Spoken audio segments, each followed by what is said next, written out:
गया है कि 70,000 डेली वेजर्स को लेकर एक सिफारिश दी गई है, लेकिन डेली वेजर्स का क्या कुछ कहना है जरा वो देखिए। मान और सम्मान की लड़ाई है और रेगुलाइजेशन पॉलिसी को लाना यहाँ पर बहुत जरूरी होगा।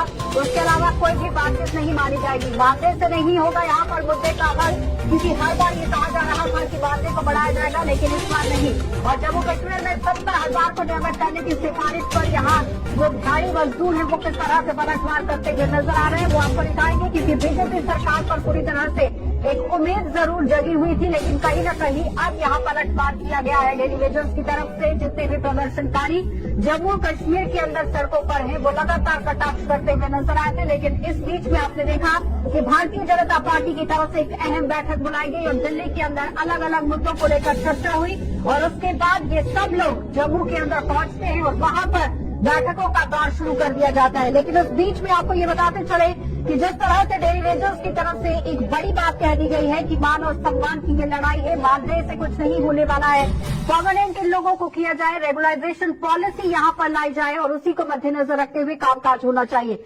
आपको बताते चले कि 26 जनवरी 1994 को इस पर रोक लगा दी गई थी। कैजुअल सीजनल जो वर्कर्स यहाँ पर लगाने शुरू कर दिए गए थे। 97 से यहाँ पर आप देखिए 70,000 इनकी संख्या पहुंच गई और 2009 में कमेटी का गठन होता है जिसमें सारी समस्याओं के समाधान करने की बात कही जाती है, लेकिन कमेटी ने रिपोर्ट नहीं सौंपी और 2014 में यहाँ एनसी और साथ ही साथ कांग्रेस की सरकार बनने की उम्मीद जरूर जगी थी, लेकिन सरकार सत्ता में वापस नहीं आ पाई और कमेटी यहाँ पर नहीं बनी, जिसके बाद यहाँ रिपोर्ट जो है वो नहीं सौंपी गई। 10 साल के बाद का समय आप देखिए किस तरह से यहाँ रखा गया था और 2017 में जब पीडीपी और बीजेपी की सरकार आती है तो मानदेय को बढ़ाने की सिफारिश यहाँ पर की गई, जिसमें कहा गया कि 10 से 15 साल जिन लोगों को हो गए हैं लगे हुए उन्हें 15,000 रुपया दिया जाएगा और 15 से 20 साल जिन लोगों को हो गए हैं उन्हें 17,000 रुपया दिया जाएगा और 20 से ज्यादा का समय जिन्हें हो गया है उन्हें 20,000 रुपए देने की सिफारिश यहाँ पर की गई। लेकिन इस वक्त ये लोग कह रहे हैं कि इनकी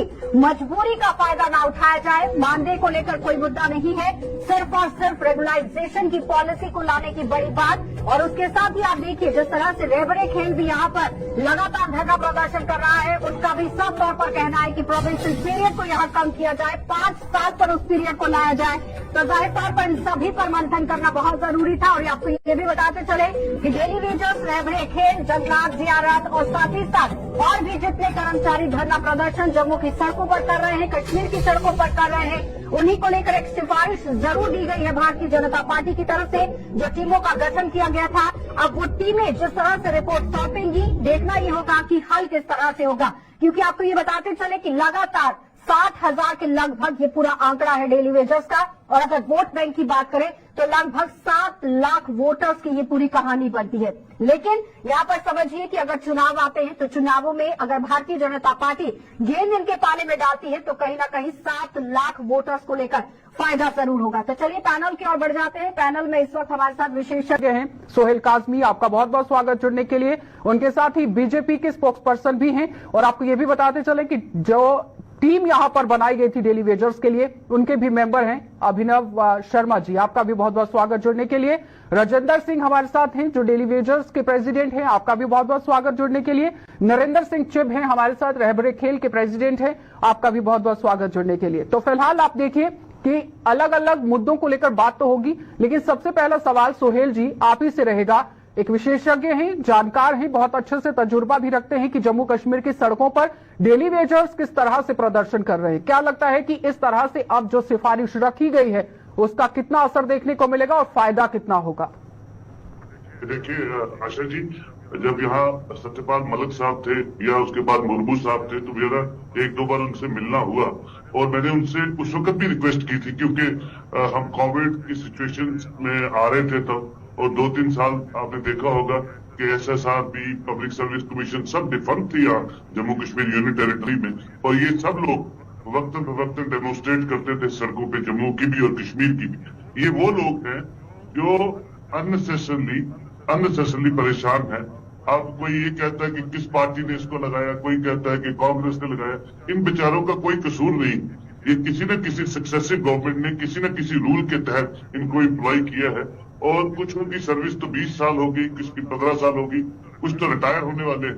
तो मैंने हमेशा उनसे कहा जो मुर्मू साहब थे यहाँ के, सर अगर ये आप रेगुलराइज कर दें 60-70 हजार लोग, क्योंकि सारा रिक्रूटमेंट प्रोसेस यहाँ बंद था 2-3 साल से और यहाँ पॉपुलर गवर्नमेंट नहीं है, तो मैं समझता हूँ कि इससे बड़ी जो एक गिफ्ट होगा जम्मू कश्मीर के लोगों को, क्योंकि 70,000 लोग, मतलब आप खुद ही कह रही हैं 7 लाख वोटर बनता है, तो आप समझ सकते हैं कि कितने चूल्हे परेशान है, कितने किचन्स परेशान है इस आपदा को लेके, कि अब ये पॉलिटिक्स की लड़ाई हो गई है, ह्यूमन एंगल इसमें कहीं नजर नहीं आता। और अगर आप कह रही है कि पहली बार ये विचार विमर्श हो रहा है, अभिनव जी यहाँ बैठे हैं, तो मैं समझता हूँ it will be sort of dividend. Abhinav ji, एक वेलकम स्टेप ही इसे कहा जाएगा, लेकिन अगर इस पर काम होता है, क्योंकि इस तरह से कई बार आश्वासन जो है वो दिए गए हैं इन लोगों को। जैसा भी सोहेल थे, Yes, I time to will. Time, Sorry. Time to time. Abhinav ji, 26 जनवरी 1994 सच है पीप। जिसमें डेली वेजर एंगेज नहीं किया जाएगा, लेकिन उसमें लिखा कि जो जिनके 7 साल पूरे हो चुके हैं उनको अब रेगुलराइज किया जाएगा, और जिनके 7 साल 31 मार्च 94 तक नहीं कंप्लीट हुए उनको 7 साल कंप्लीट करने दिए जाएंगे, और जब 7 साल कंप्लीट करेंगे उनको रेगुलराइज किया जाएगा। लेकिन उसमें एक कंडीशन और रखी कि आज के बाद कोई भी ऑफिसर डेली वेजर को एंगेज नहीं करेगा।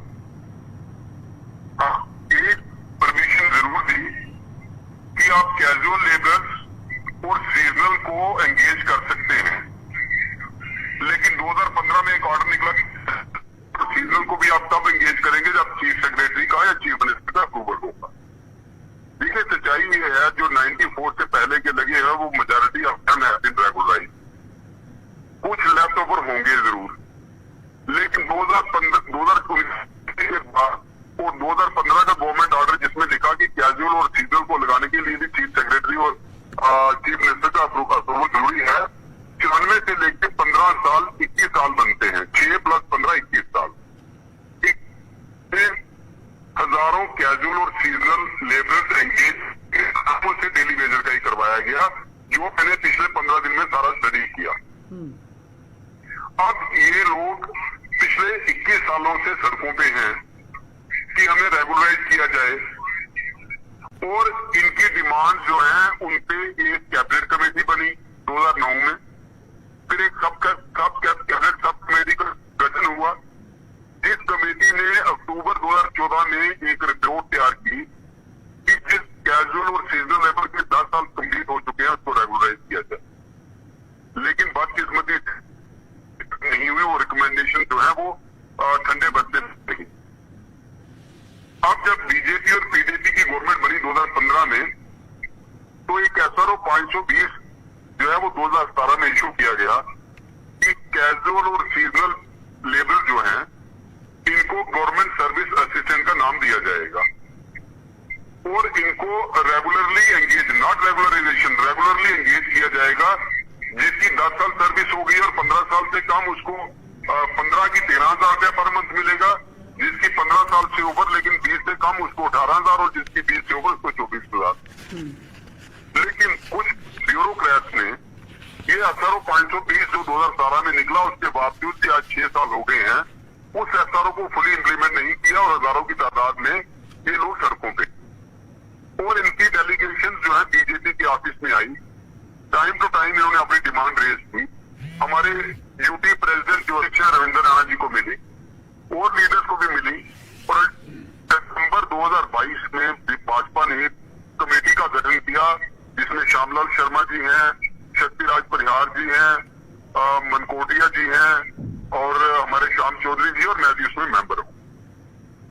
जैसा मैंने आपके चैनल पे और इन लोगों के साथ कमिट किया था कि आप जल्दी से जल्दी अपनी रिपोर्ट जो है अपने पार्टी के अध्यक्ष को सौंप देंगे, और अकॉर्डिंगली वो एक डिटेल रिपोर्ट जो तकरीबन 18 से 20 पेज तक है। सर, एक सवाल है यहाँ पर, आ रही है राजेंद्र जी आपके पास, लेकिन उससे पहले एक सवाल है अभिनव जी, करें खत्म आप पहले। सुनिए बात, हमने डेली वेजेस की अलग रिकमेंडेशन की है, जो लेफ्ट ओवर है कैजुअल सीजनल लेबर की अलग से है, एकेडमिक अरेंजमेंट की अलग से हैं, लैंड ओनर की अलग से हैं। हमने हर एक इशू को टच किया और हर एक क्लास 4 कैटेगरी का ख्याल रख के उनकी फेवर में जो रिकमेंडेशन करनी थी वो कर।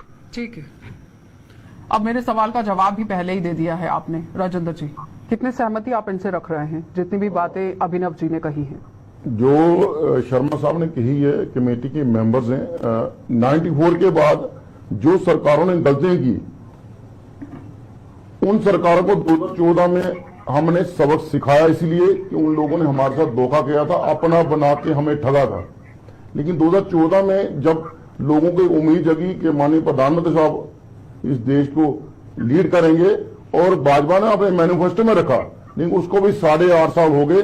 8.5 साल के बीच में हर एक चीज को क्लियर करते करते 2020 में 11 नवंबर 2020 को जब रविंद्र रैना जी और माननीय जुगल शर्मा जी हमारे एलजी साहब के पास गए, और तब एलजी साहब ने ये कहा कि हम डीडीसी इलेक्शन के बाद आपका रेगुलर प्रोसेस स्टार्ट करेंगे।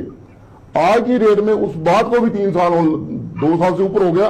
हम खुद हैरान हैं, उन 2 सालों में कितने मेरे साथी सुसाइड करके, कितने पैसे की तंगी कारण अपना इलाज नहीं करवा सके, उनकी डेथ हो गई, और 60 साल के होके मेरे दोस्त, मेरे भाई बड़े रिटायर हो घर चले गए। इन सब चीजों की रिस्पॉन्सिबिलिटी किस पे है?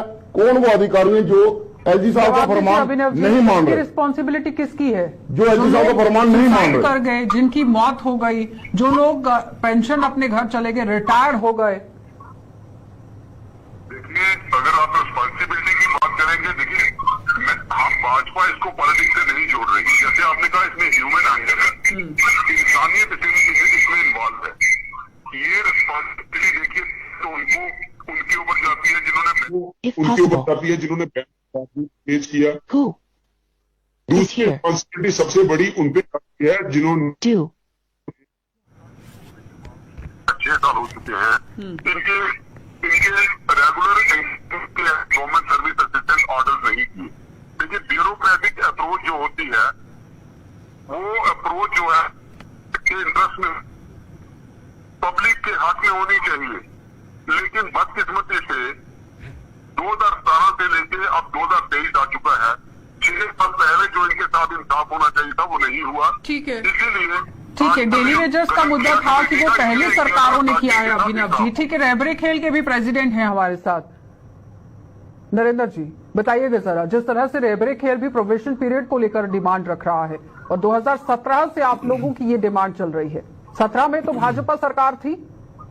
मैं ये कहना चाहूंगा अभिनव सर से, हम इनसे पहले भी मिले हुए हैं, और मैं इनसे एक बात का जवाब चाहता हूं कि जो आपके पार्टी प्रेसिडेंट हैं रविंद्र रैना जी, जिन्होंने पब्लिक मीडिया के सामने कहा है, आप भी उनका वीडियो निकाल के सुन सकते हैं, देख सकते हैं, कि उन्होंने साफ कहा है कि हम आपका प्रोविजन पीरियड 7 साल से घटा के 5 साल लाएंगे।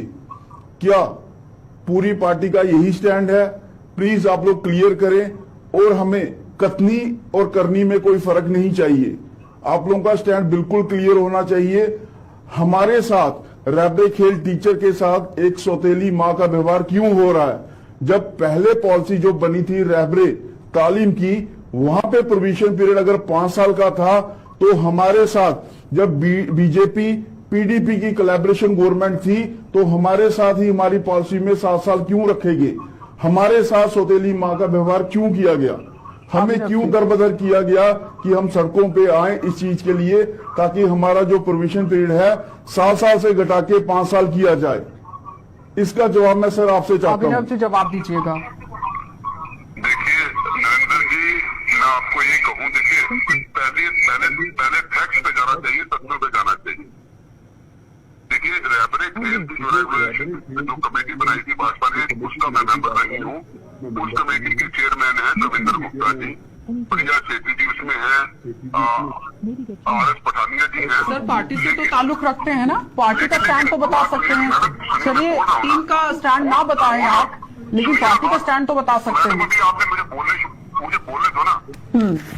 देखिए नरेंद्र जी, पहले मुझे ये बताइए, जब ये पॉलिसी बनी थी उसमें प्रोविजन पीरियड कितने साल का था? 7 साल का। 7 साल का।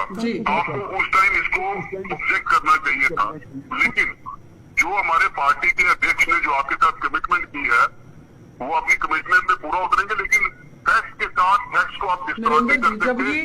जब ये प्रोबेशन पीरियड बनाया गया उस वक्त आप लोगों की तरफ से क्यों विरोध नहीं किया गया? की पॉलिसी बनी, जब आप एंगेज हुए उसमें 7 साल लिखा था, आपको उस समय भी कहना चाहिए था कि 7 से 5 साल होने चाहिए। जवाब दीजिए नरेंद्र जी। सर, हम ये मुद्दा लेके जो उस वक्त के एडवाइजर साहब थे हम उनसे मिले थे और उन्होंने बोला था कि जल्द ही हम इसका समाधान निकालेंगे, लेकिन उसके बाद क्या हुआ? उसके बाद 370 दफा हट गई, तो उसके बाद यहाँ पे मतलब कि लेफ्टिनेंट गवर्नर का शासन आ गया। तो हम अगर जेके यूटी एडमिनिस्ट्रेशन के पास गए, कोरोना काल में भी हम गए। साहब हमारे अवनी शर्मा साहब मेंबर हैं, वहां भी हमने ये डॉक्यूमेंट दिया था कि ये ऑर्डर कोर्ट के ऑर्डर हैं कि 2001 तक जो है ऐसा। सिर्फ आपकी आज्ञा बोल रहा हूँ, वो 2001 का जो ऑर्डर है ना वो अडाक का है, डेली वेजेस का नहीं है। प्लीज आप उसको चेक कर दीजिए आप। जी ने चेक किया हुआ, वो ये लोग डेली वेजेस के लिए है कि 2001 तक जो लोग हैं वो SRO 64 कवर करते हैं। अडाक में SRO 64 नहीं लगता सर, पहला नंबर। दूसरा ये हमारी जो रिक्वेस्ट थी, हमारी जो कमेटी को रिक्वेस्ट थी और सरकार से जो डिमांड है 94 के बाद जो लोग लगे, हम कहते हैं SRO 64 बैन हटाया जाए और हम लोगों को SRO 64 पे रेगुलाइज किया जाए।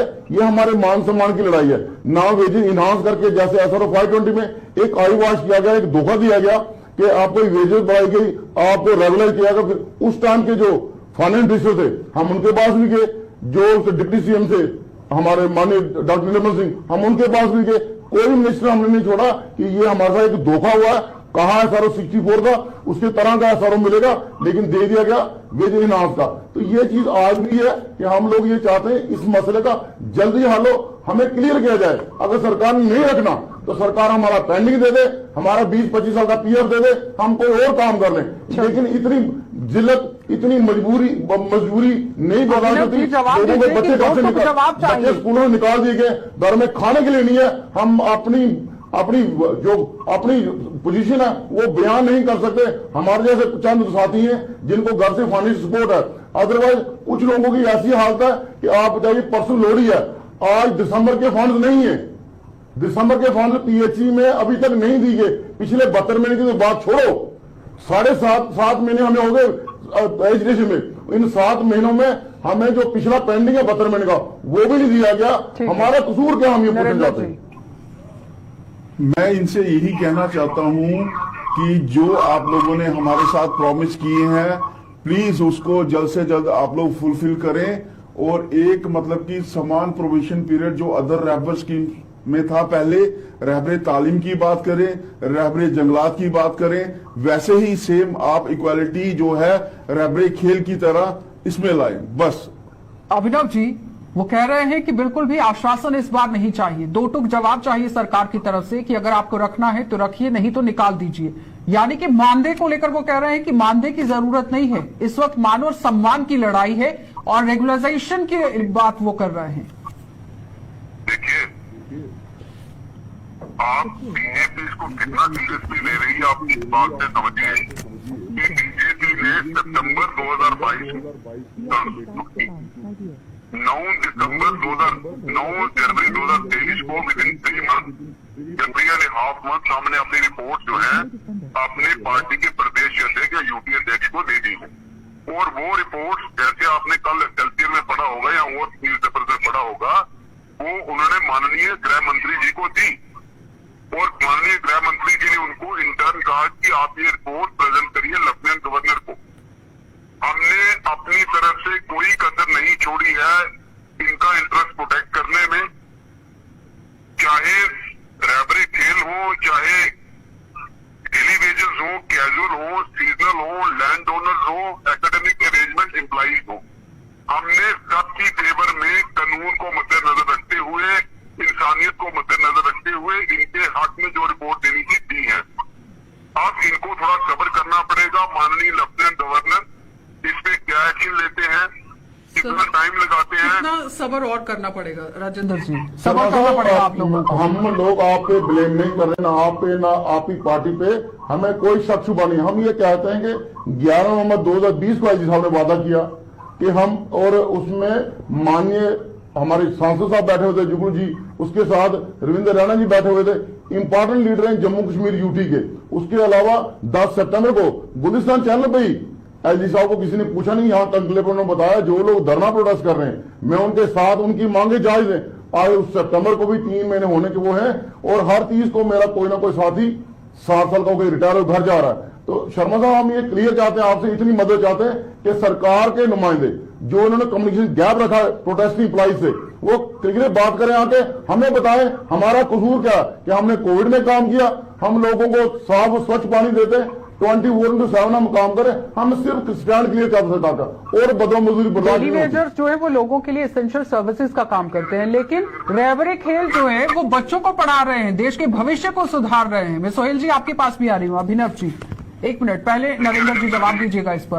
आ रही हूँ मैं अभिनव जी आपके पास। आजकल दौर वो है कि जो शिक्षा मतलब प्रोवाइड करवाते हैं उनकी ये हालत है कि उन्हें अपने हक को मांगने के लिए रोडों पे आना पड़ रहा है। मैं सर की बात को सर ने कहा कि एलजी साहब करेंगे, मैं सर से एक चीज पूछना चाहता हूं। आज से 7 महीने पहले जब हमारा डेलीगेशन राजभवन में श्रीनगर में मिला था तो एलजी सर ने हमें अश्योर किया था कि बेटा आप लोगों का काम हम 7 दिन में करेंगे। और वहां प्रिंसिपल सेक्रेटरी जो हमारे पूर्व प्रिंसिपल सेक्रेटरी हैं जीएडी के मनोज द्विवेदी जी वही बैठे हुए थे, तो उन्होंने कहा था कि इनके लिए जिन स्कूलों में ये लगे हुए हैं वहां पे सुपरन्यूमरी पोस्ट क्रिएट की जाए ताकि इन्हें एज ए पीईटी अब्सॉर्ब किया जाए, और इनका जो प्रोविजन पीरियड है वो बाकी रहबर स्कीम की तरह 5 साल किया जाए। लेकिन वादे तो पूरे खोखले हैं, या कौन सी चीज है जो उन्हें इस चीज को करने के लिए रोक रही है, वो हमें आज तक पता नहीं चला कि उनके हाथ बंधे हैं या कोई बांध रहा है उनके हाथ, जो उन्होंने अपना प्रॉमिस आज तक फुलफिल नहीं किया। अभिनव जी जवाब दीजिएगा कि एक उम्मीद आप लोगों से है, आपने जिस तरह से काम किया वो आपने सब अपनी बात सामने रखी है, उसमें कोई दोराहे नहीं है, लेकिन सवाल यहां पर यह है कि आम लोगों को इस वक्त उम्मीद आप लोगों से है क्योंकि आप एक ब्रिज का काम कर रहे हैं केंद्र सरकार के साथ। देखिए, जैसा आपने कहा कि हम ब्रिज का काम कर रहे हैं, वो हमने ऑलमोस्ट अपनी तरफ से पूरा ब्रिज बना दिया है। हमने अपनी रिपोर्ट 9 जनवरी को 2023 को सबमिट कर दी है। अब जैसे राजेंद्र जी कह रहे हमारा कसूर क्या है, देखिए कसूर आपका नहीं है, ना कसूर हमारा है। जब मैं सच्ची बात कहूंगा तो आप कहेंगे कि आप पुरानी बातों को मत छेड़िए। जिन लोगों ने इनको एंगेज किया, हुआ क्या, सेंटर से स्कीम लाती गई, उन स्कीम को चलाने के लिए मैन पावर चाहिए थी। मैन पावर इन्होंने कैजुअल और सीजनल लेबर एंगेज करके लगा दी, लेकिन हर डिपार्टमेंट के रिक्रूटमेंट रूल्स में वैकेंसीज क्रिएट नहीं थी और इनके पास पैसे नहीं थे। जितनी तनख्वाह एक मुलाजिम को मिलनी चाहिए थी वो 10 मुलाजिमों को बांटते थे। अब अगर सभी को एक ही रेट में रेगुलराइज किया जाए तो जितना बजट जेएसके गवर्नमेंट को अलाट होता है उसका 75-85% रेगुलाइजेशन में चला जाएगा। इसीलिए गवर्नमेंट को टाइम लगा इन चीजों को स्ट्रीमलाइन करने में। ये ऐसा काम नहीं है जो 1 दिन में या 4 दिन में या 10 दिन में या 2 महीने में। जिस तरह से अभिनव जी कह रहे हैं कि एक बजट को भी प्लान करना है, बजट को रखना है इन लोगों के लिए, उसके बाद ही काम हो सकता है। क्या लगता है कि किस तरह से बजट को बनाया जा सकता है और एक राहत इन लोगों को जल्द से जल्द दी जा सकती है? बिल्कुल ठीक कह रहे हैं अभिनव जी, ठीक कह रहे हैं। बजटरी कंसर्न्स भी होते हैं, लेकिन ये कि जो सक्सेसिव सरकारें यहाँ रही और बड़े अपना जबरदस्त काम करते रहे और 5-5 साल सरकारें चलाते रहे यहाँ पे, उनका भी फर्ज बनता था कि ये सब चीजों का प्रोविजंस जो है उनको मद्देनजर रखें, लेकिन नहीं रखा। नहीं, इज राइट, अभिनव जी बिल्कुल ठीक कहते हैं। लेकिन मैं ये समझता हूँ कि जिस आपदा से जम्मू कश्मीर निकल रहा है और जिस तरह का एक नया यूटी, एक प्रॉस्पेरस यूटी का तस्वर गवर्नमेंट ऑफ इंडिया चाहती है, मोदी जी चाहते हैं, मैं समझता हूँ सबसे पहला जो हक है ऑन ह्यूमैनिटेरियन ग्राउंड वो इन 60-70 हजार मुलाजमीन का है। और मरकज के लिए कोई बड़ी बात नहीं है, स्टेट एक्सचेकर को प्रॉब्लम हो सकती है, लेकिन गवर्नमेंट ऑफ इंडिया को कोई ऐसी आपदा नहीं है, फाइनेंशियल क्रंच नहीं है। यहाँ अरबों खरबों सक्सेसिव सरकारों ने पैसा खुर्द कर दिया, तो 70,000 मुलाजिमों के साथ मुझे लगता है जस्टिस करना विद इन ठीक सेकंड्स है, का काम है। मतलब जब सरकार वो अच्छा काम करेगी तो वो दिखाना बहुत जरूरी है कि सरकार यहाँ पर अच्छा काम कर रही है, लेकिन जहां पर सरकार योजना परियोजना चला रही है और वो जमीनी सतह तक नहीं पहुंच पा रही है, तो वो भी सरकार को बताना बहुत जरूरी है कि यहाँ तक आपका लाभ आम जनता तक नहीं पहुंच पा रहा है। राजेंद्र जी कुछ कह रहे हैं। अभिनव शर्मा साहब, आपने हमारे हाथ में जो बात की, बिल्कुल क्लियर बात की कि उन लोगों ने, जिन लोगों ने हमें लगाया उस टाइम, उन लोगों ने उस टाइम प्रोविजन नहीं किया, चाहे मैन पावर का जितनी स्कीमें आती रही, मैन पावर का कंपोनेंट नहीं रखा, और साथ ही साथ ना उन्होंने हमें उस टाइम जितनी वेजेस, मिनिमम वेजेस थी, जैसे आज 9,000 दिहाड़ी बनती है, उस हिसाब में वो देते रहे, लेकिन उन्होंने टाइमली हमें रेगुलाइज नहीं किया। इसलिए लोगों ने 14 में उम्मीद करके एक चेंज किया कि वो रीजनल पार्टी, रवायती पार्टी जो लगातार एक जाती है दूसरी आती है, एक नई पार्टी को मौका इसलिए दिया कि नया कुछ होगा, पहला नंबर। दूसरा नंबर, जो बजट का अभिनव साहब आपने कहा, ये मेरे को हाजिम नहीं हुई बात कि सेंट्रल गवर्नमेंट ने नेपाल हो, भूटान हो, सिक्किम हो, हजारों करोड़ रुपए उनको मदद दी। हम भी अपने उनका अपने लोग हैं, हमें मदद क्यों नहीं हो सकती? ये एक वेलफेयर स्टेट है, क्यों नहीं डिलीवरी के मुद्दे पे? और 24 अप्रैल को जब माननीय प्रधानमंत्री जी 5 अगस्त 2019 के बाद दोबारा यहाँ आए, तो हमें ये उम्मीद बनी और तमाम बीजेपी की लीडरशिप ने मीडिया में ये बात बोला कि डेली वेज के लिए एक बड़ा ऐलान हो सकता है, बच्चों को 1,000 करोड़ का वन टाइम पैकेज दिया जाए, हमारा मसला हल हो जाता है। 500 करोड़ हमारा 72 महीने का पेंडिंग है, वो भी जम्मू प्रोविंस का। ठीक है नरेंद्र जी, जल्दी से लास्ट कमेंट कीजिएगा। मैं ये कहना चाहता हूं सर कि अगर आप लोग SRO 202 का मसला 5 साल से घटा के 2 साल ला सकते हैं, 2 साल से घटा के 0 कर सकते हैं, वहां पे आपको बजट की प्रॉब्लम नहीं आती है, कोई अदर प्रॉब्लम नहीं आती है, तो आपको रैबरे खेल मुद्दे पे भी ना फाइनेंशियल प्रॉब्लम आनी चाहिए, ना कोई और प्रॉब्लम आनी चाहिए। आप दीजिए कि अगर मंशा है हल करने की तो काम सब हो सकते हैं।